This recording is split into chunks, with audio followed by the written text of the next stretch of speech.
Hello and welcome.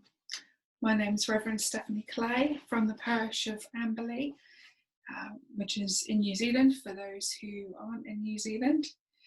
And today I'm going to be reading you this wonderful story from the Bible. And this is my daughter's New Testament for Minecrafters. It's the Bible told block by block. And this comes from the Gospel according to Matthew, which is a story in the Bible. And it's chapter 26 and 27. And also from another book in the Bible, from Luke 23. So, shall we begin? On the first day of the festival, the disciples made arrangements, following Jesus' instructions, to celebrate the Passover meal at the house of a man in the city. Thank you. You have arranged everything just as I wanted. While they were eating, Jesus revealed that one of them would betray him. Judas pretended not to know anything about it. One of you will betray me. Surely you don't mean me, teacher. The one who dips his bread into the bowl with me will betray me. How terrible it will be for the person who does this. It would be better for him if he had not been born. Can you see?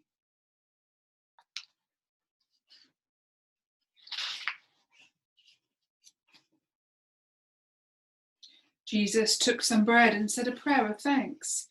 Then he broke it and divided it among the disciples.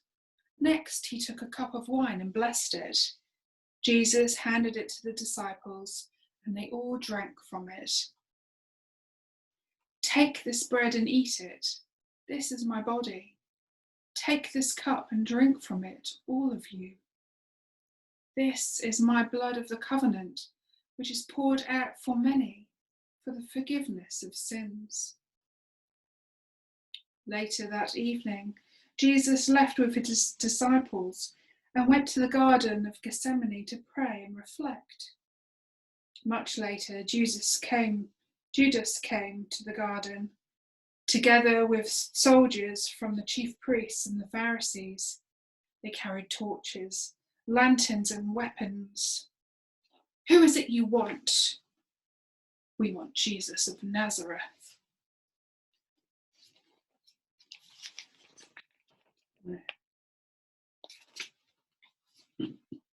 Judas then came up to Jesus and kissed him on the cheek.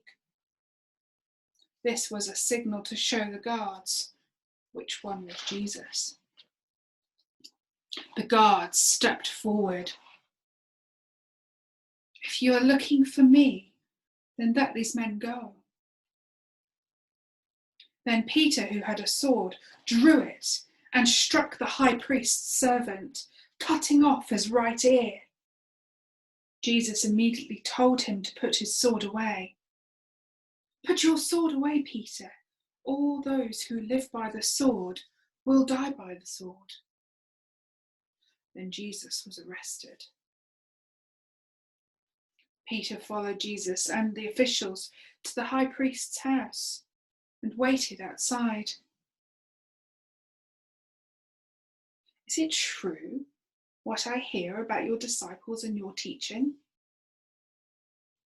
Why are you questioning me like this? I have told openly, hiding nothing.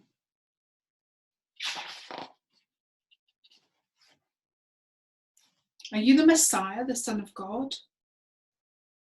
It is you who say this. That's Pilate and Jesus. Jesus was brought before Pontius Pilate, the Roman governor. The Pharisees began to state their case against Jesus to the governor. This man has been leading our people astray by claiming he is the Messiah. The Messiah means the chosen one. Pilate took Jesus into his palace to question him. Are you the king of the Jews? Does this question come from you, or have other people told you about me? Jesus said.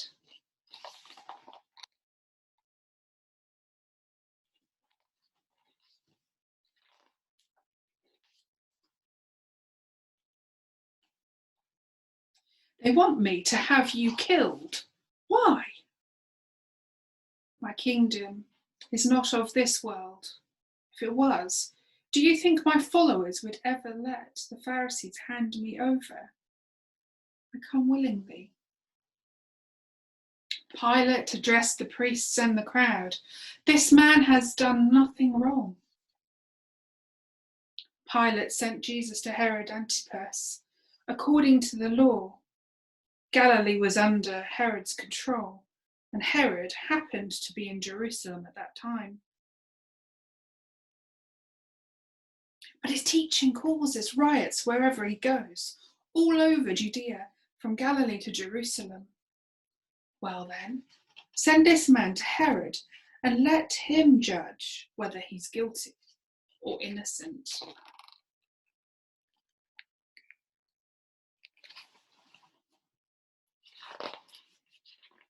Herod was delighted to meet Jesus because he had heard so much about him.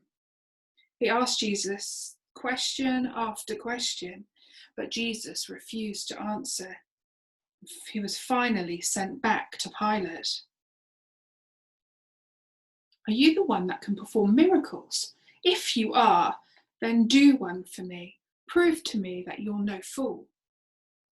What's wrong with him? Why isn't he answering?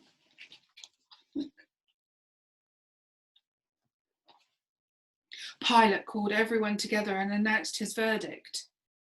Each Passover, you see, a prisoner could be set free.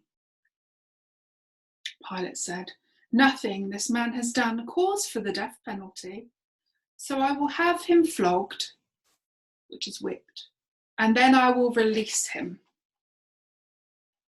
But with one voice, the crowd shouted, kill him and release Barabbas.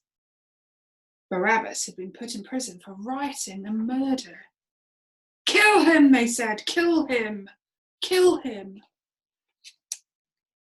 Crowd.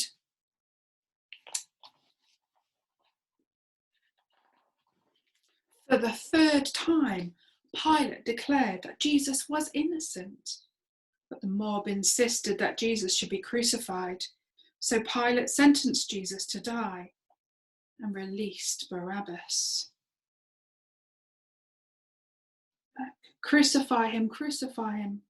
Why? What crime has he committed?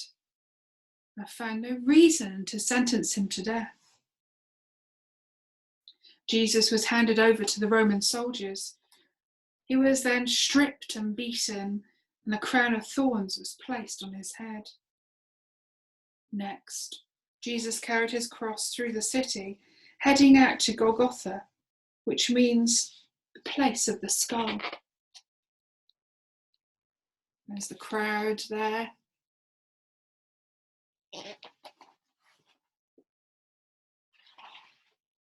The edge of the city, Jesus could no longer bear the weight of the cross and collapsed. A man named Simon, who was from Cyrene, happened to be coming in from the countryside. The soldiers seized him and forced him to carry the cross instead. Other criminals were led out to be executed along with Jesus. When they came to Golgotha, the soldiers nailed Jesus to the cross and set it upright. The criminals were also hung on crosses, one to the right, one to the left.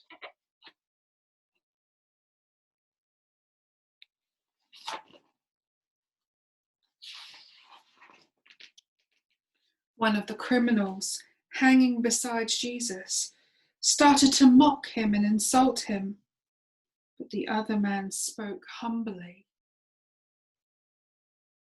"So you're the Messiah, are you? Prove it by saving yourself, and us too while you're at it." "We deserve to die for our crimes, but this man has done nothing wrong. Jesus, remember me when you come into your kingdom." Jesus said to the criminal, "I assure you, today you will be with me in paradise."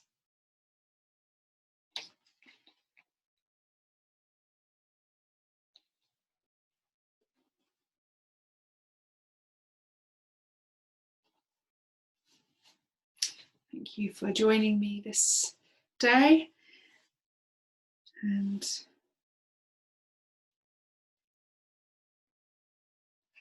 hope you enjoyed listening to the story of Easter. And the next instalment will be the death and resurrection of Jesus. Bit of a spoiler alert. And I'll post this up on Facebook for